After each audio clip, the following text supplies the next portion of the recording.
Sorry, the amount of uh, space on the SD card that I was using ended.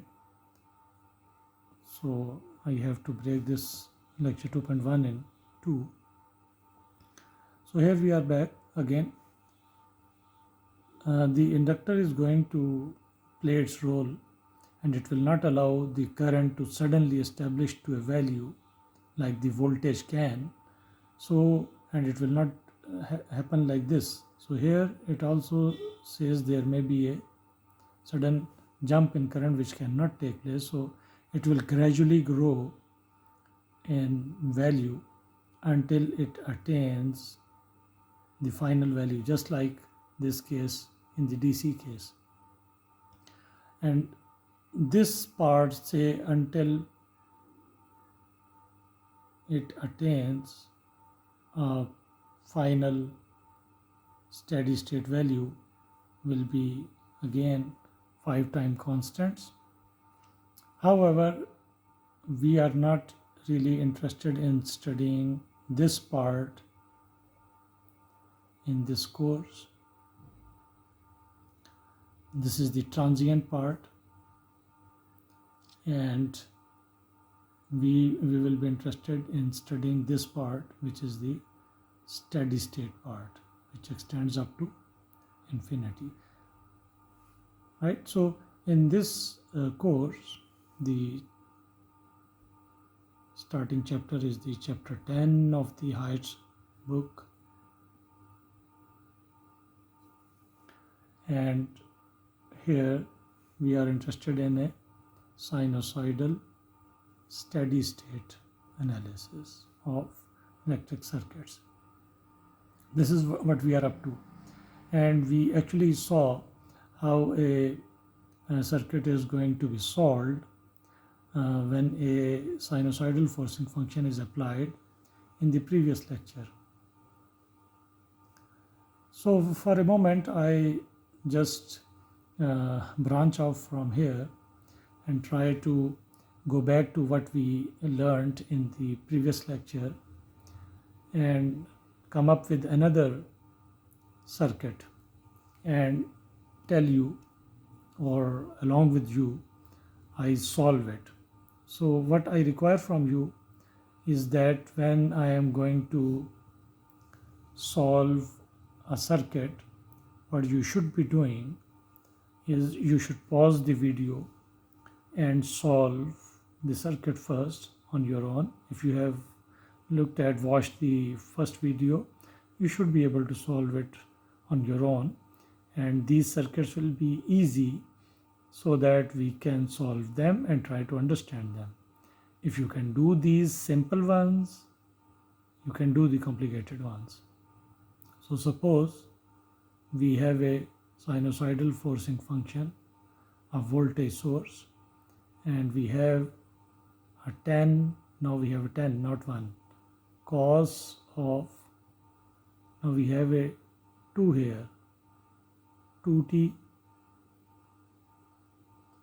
Okay, I think let us adhere to that 1 cos of 1t for now, ut. So the same forcing function that we had last time, and let us make it simple. So we have a resistor with an inductor, just like we are looking at since the start. So suppose now this is a 4 ohm resistance and this is a 2 Henry inductance, and we are interested in finding this current IT. So as always, the forcing function here is a sinusoid, a neat and nice sinusoid that starts as a cosine is 1, the max value is 1, the minimum value is -1, it crosses 0 several times, has a complete cycle that ends in 2 pi radians or 360 degrees. So you see the time must be in radians. If you have to put the values of t in finding this cosine, then if I ask you what will be the value of this cosine at t is equal to 30 seconds, and you take up the calculator and say, where is my calculator? Let me show this thing to you. A lot of students basically do a mistake here. So I have asked what will be the value of this function when t is 30 seconds. So they take up the calculator and say, okay, the function is cos 30. So it is cos of 30, which I think the calculator is set in radians. Can you see an R here? So this R tells the calculator is already working in radians, and we need to change that, and I hope I know how to do that because I have not used a calculator in a long time. So let me give it a go. This is the shift button, and obviously we are going to angle units to degrees. Usually the calculators are in this form with a D here somewhere, and it's in degrees now. So when we say cos of 30, it says okay, it is 0. So most of the students think that cos of 30, when we are asking about the value of this function when t is 30 seconds, is this 0.866, and it is completely wrong. Why? This is an important bit you must learn. You must convert this 30 second is time, and because cosine takes up angles, then the relation between this t and the angle is that this time is in radians. So it is cos of 30 radians. How to signify that? Okay, so let us say I put an R here to signify this is in radians, and it is not this one. In fact, it was what it was before. Shift, setup, angle in radian, one way. So this was what we came up with earlier on, volts. Or another way is we keep the calculator in degrees, and instead convert this 30 to radian by multiplying this by pi over 180, or we got a this radian to be converted to degrees is multiplication with 180 divided by pi, not pi over 180. Degree corresponding degree value is larger than the radian value, so it is 180 over pi. Remember, 2 pi, which is 6 point something, is 360 degree.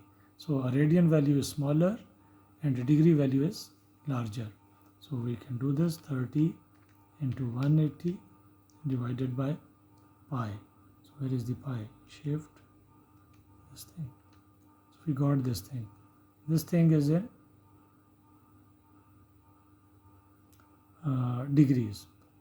Okay, so now we take up the cosine of the answer, previous answer, and we got the same value that we came, and we put the calculator in the radian mode.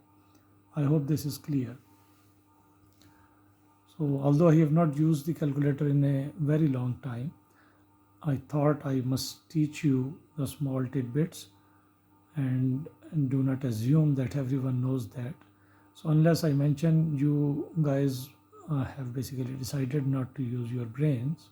So I will try to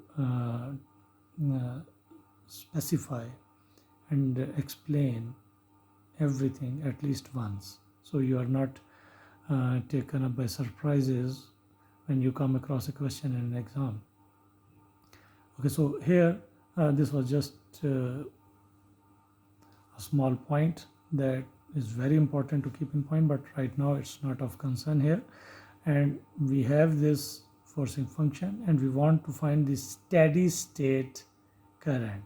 So the steady state current flowing, either it is explicitly mentioned in the question or an I with the subscript SS is written, which implies the same thing, or even if both are not written, not neither explicitly specified nor this notation is used, it is still understood that we are doing sinusoidal steady state analysis, because we have not learned, we are not going to learn the transient analysis. So what we are left with, all we can do is what we know. So remember the magic that we learned the last time. By using the same magic, we are going to convert this function. So using the magic, just writing this because I want you to note that in converting this to this world, there is a magic in between. So we came up after the transformation a voltage source that's not sinusoidal. Instead, we see what is written behind this cosine, and it is 1. And in fact, this theta, this omega and this theta will be important. But in this transformation, we only see what this value t has is being added with or subtracted, or something is being subtracted from it. What is this thing? But here it is t only, so t plus 0. So it is 0 actually. And we will actually convert this thing into a polar complex number with the angle 0 here. So actually this is a voltage source, no ut here, no t here. This magic world does not have time in it. So whatever is behind this becomes the r in the rectangular, in the polar form of the complex numbers, and whatever is being added with this term t, the term with t, comes to be the angle in the polar form of a complex number. Remember, a complex number in polar form is an r with an angle, which, don't forget, is actually r e raised to the power iota theta. We ignore this, the repetitive writing of this e raised power I, because it's more cumbersome and it's easier to write in one line rather than taking things to the power or the superscript. So we replace writing of this e raised power iota something as this angle sign. Is the same thing, both are. This is just a different notation of the same thing. And what does this signify? R is the distance of a point in the complex plane. A complex plane is a plane with the real part represented on the x-axis and the imaginary part represented on the y-axis, and there is a point here, and the angle from the positive x-axis to this point is what this theta is. So you see, based on the value of theta, the point can be in the first quadrant, the second quadrant, the third quadrant, or the fourth quadrant. Here I have just, for illustration purposes, shown this point in the second quadrant. So this is r, the distance from the origin, and this is theta. And in rectangular form, what we are going to get from the origin, this distance, this value of x, which will be negative here.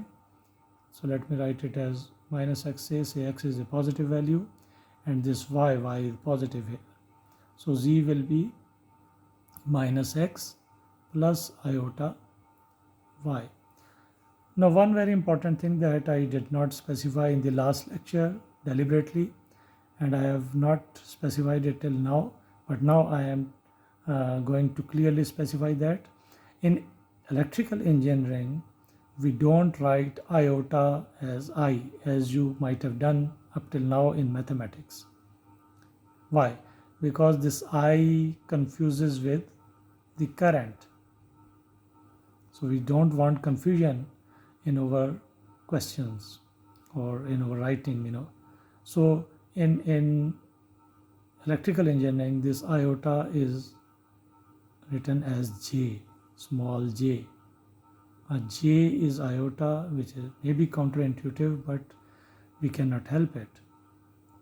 So this is 1 angle 0 in the polar form. This is actually the thing that I have not told in the last lecture. So that was why I skipped writing these numbers here. And I will explain what the coefficient of t here will have to do after this magic transformation. Anyway, let us stick to this for now. So how did a resistor transform in a magic world, and how an inductor transforms in this magic world to this magic world? The 4 remains a 4 here. And remember what we saw last time, a 2 what we were told actually of this magic world, because we don't know why this magic takes place and how this takes place. Well, how the result is was being told, and this 2 is going to be written as iota 2 or 2 iota, either way. So iota 2, generally we prefer to write iota first and the number after that. Iota 2 J2 ohm, and its unit changes from Henry to ohm. Why and how why this takes place is a topic for later discussion. We will definitely discuss that, because of this very important thing, that when you go to various interviews for job, you are not given a paper and given a circuit and asked to solve it. Rather, they will ask you simple questions and say, why do we do this? Why is this converted into this? So that why is very important in interviews. And you people, mostly the students in this region of the world, they ignore the knowledge of the whys. Why? Because they say, oh, it's not going to come in the exam. So all we need to do is learn how to do questions, how to do problems, and they take a lot of pride in saying, oh, see, I have done a very complicated circuit, I can do complicated circuit. But when they are asked, why is this step happening? Why did you do this step? What is the reason that this Henry became this ohm? How? Why? Then they are blank. And these are the questions that you will come across in job interviews. That is, when you are trying to reap the benefits of your labor at the engineering program and you have not prepared for that. So that's why I am emphasizing this again very clearly. Following of a circuit is a secondary and less important thing, and to know why these things are happening, why in the first place we need this, is much more important than solving a circuit. So this current IT, small it, ISST will convert to capital ISS and no T here. There is no time in this magical world.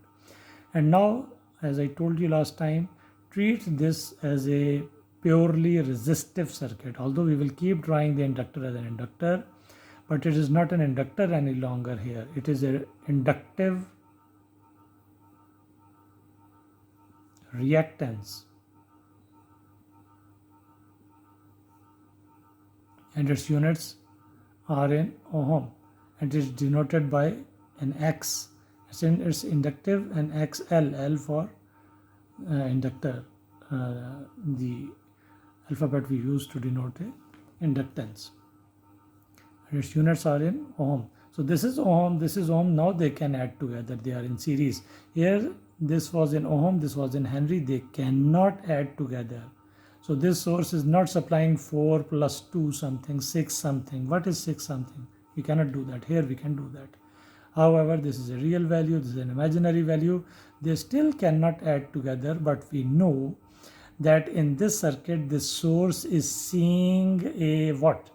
We cannot say it's resistance because it has to be real. We cannot say it's reactance because the reactance is always imaginary, unreal. So what is this source seeing? A complex number. Both are in series, same units, we can add them, but then we get them added to a complex number. So this still has a unit ohm. But what is this? It's not resistance because it's not real. It's not reactance because it's not truly imaginary only. It's both. There is a real part, there is an imaginary part, there is a complex number. And this thing is what we call an impedance. So a new term here, sum of resistances and reactances become an impedance. And we denote it by Z. And guess what? What will be its unit? Yes, its unit will be ohm. Why?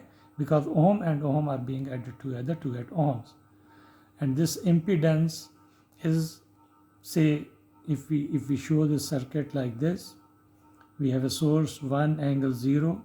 It's redundant. This complex number is actually a real number 1, but I am just writing here to signify that we are going to deal with a complex number here sooner or later. If we now draw the impedance by a box, because it does not have a symbol of its own, we cannot draw it as a resistance. It will be resistance and meant to have a real value. We cannot draw it as an inductor because that's an imaginary value, but this is a complex valued. So 4 plus J2 ohm is the impedance here, and what we are required is to find this current ISS. Then by the laws and rules we have studied in LCA, ISS will be 1 angle 0 divided by 4 plus J2.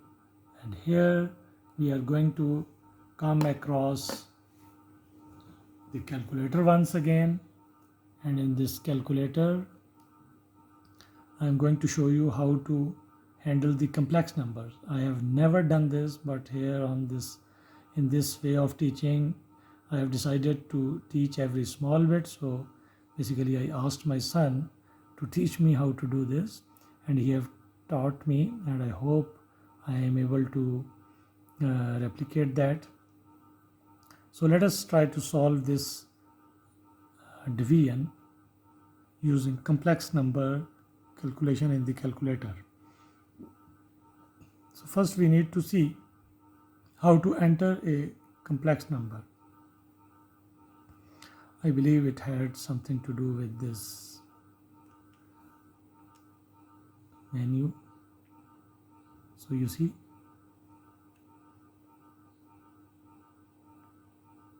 we have a complex number menu here. So we choose 2, and you see it's asking in what form do we want to enter the complex number. So let us choose 1.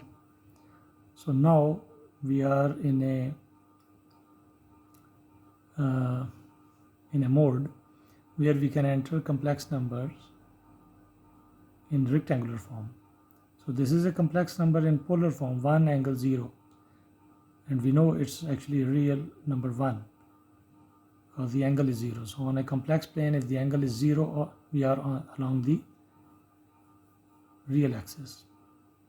So it is 1 actually divided by, now we need to enter a complex number in rectangular form, which is J4 plus iota.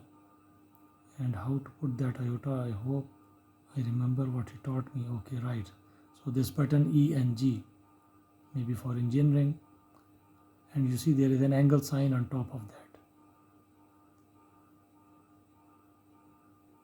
and a 2 here. So 1 divided by this number, the brackets are important so that 1 does not get divided by 4 only. If you don't put the brackets, 1 will be divided by 4, and then the answer, which is 0.25, will be added to iota 2. which we don't want. So we have a syntax here, an error here, which means I might have done something wrong. So I believe that this number should be, so let's try this way. So this is a complex number as well. We use that, those brackets divided by 4 plus iota 2. It's still a syntax error, so what's the problem?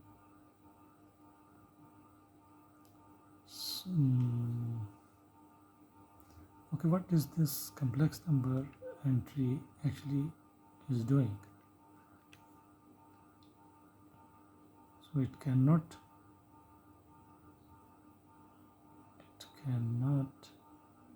solve anything in the, so I've forgotten some of the knowledge that he taught me. Let me pause the video and try to figure this out rather than wasting your time. So I will be back. Well, my son is asleep, so I will skip that for now. I will use the calculator that I had been using, that I developed myself in C++, and it is on my laptop. I am not turning the video to that because you do not have that. But using that calculator, I am doing this 1 divided by 4 plus j2. And what do I get on that calculator is a result in both a rectangular form as well as in polar form. So this number is actually equal to 0.2236 and an angle of minus 26.6 degrees. And the same numbers. This is polar form, this is in rectangular form. And you can see that this number will have 4 here, 2 here, so this number is in the first quadrant. But when we divided the 1 with this number, the result went to positive and this imaginary term is negative in the fourth quadrant. So this is in the fourth quadrant, minus 26.6 degrees, maybe 26.6 degrees, something like this. So we have 0.2 here along this side and 0.1 here. So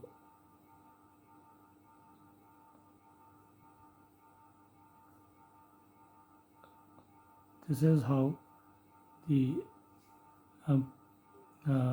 numbers are represented in the complex plane. So this is the answer, amperes. In the magic world, we use the same units, amperes for current, volts for voltage, and ohms for all the resistances, reactances, and impedances. So this is the answer. What remains is using the reverse of the magic and convert this back to an expression in time domain. So ISS T can now be written from here by inspection. 0.2, this polar form is very important. So the answers must be in polar form for this reverse magic to apply. 0.2236 cos of T comes back from here, but now we have something to be written along after this T as well, minus 26.6 degrees. Now this is very important, maybe a little ironical, but you have to take a good note of it, that this T is in radians and this 26.6 degrees is in degrees. This is in radian, this is in degrees. A value in radian and a value in degrees cannot be added together. This is very important that I have been emphasizing. This value is in ohms, this value is in Henry. We cannot add the other. 4 plus 2, 6, what units? We cannot do this. We added them here because the units were same. We cannot add them as is. So suppose now I ask you, what will be the value of current at t is equal to 30 seconds, just like before. So the answer is you have to find 0.2236 cos of this 30 radian minus 26.6 degrees. So you have to solve this. So you have to either convert this to radians and then do this sum, or convert this to degrees and then do this sum. So what you will do, you will take the calculator, at least we know how to solve this. So it is in radian. First, always see it is in radian or degrees. So let us convert this 26.6 to radians, and 26.6 is in degrees, so the radian must be a smaller value. So we are going to multiply this by pi and divide it by 180. So whatever we get here is a value in radians, and if we can subtract this from 30 or subtract 30 from it, we are going to get a, here we would get a positive value, but here we have got a negative value. We know cos of x, cos of minus x is equal to cos of x, a trigonometric identity. So it does not really matter whether when using a cosine whether it is positive or negative. So cos of the answer, and because this calculator is in radian mode, a value in radian is taken, is minus 0.3045. So multiply this whole thing by 0.2236 is how we get the final value. Minus 0.0681. This will be the value of current, steady state current at 30 seconds. We don't write unit in place of t. So I hope this is clear. I don't think I have specified this in this much detail at any of the previous courses that I have taught till now, but I am doing this for you so that these videos are exhaustive, cover everything, and second thing is for you to take and learn from each small tidbits that I am teaching. There are the bigger concepts that we are actually supposed to learn in this course, and then there are these small things which although you must already know, but I am brushing them as well, so that you can in a way rely on these videos for everything. There may still come some stuff that I might not have revised, but you are expected to know that already, and for that I should not be blamed that I did not cover that in any lecture or video. You are already supposed to know several things. That is why you are here in this course after 12 or 13 years of education. There is a reason you are learning it now, so that whatever you have learned up till now should also be taken on board. It is not that you cover a course and once the final exam is done, you throw everything out of the window and say, okay, each course is different. It's not like that. Each course builds on its prerequisites. Whatever you have learned till that point is of importance, and this is how you achieve bigger targets. Every small step matters there. Okay, so this is lecture 2.1. I will have another small lecture, and then we will end this lecture.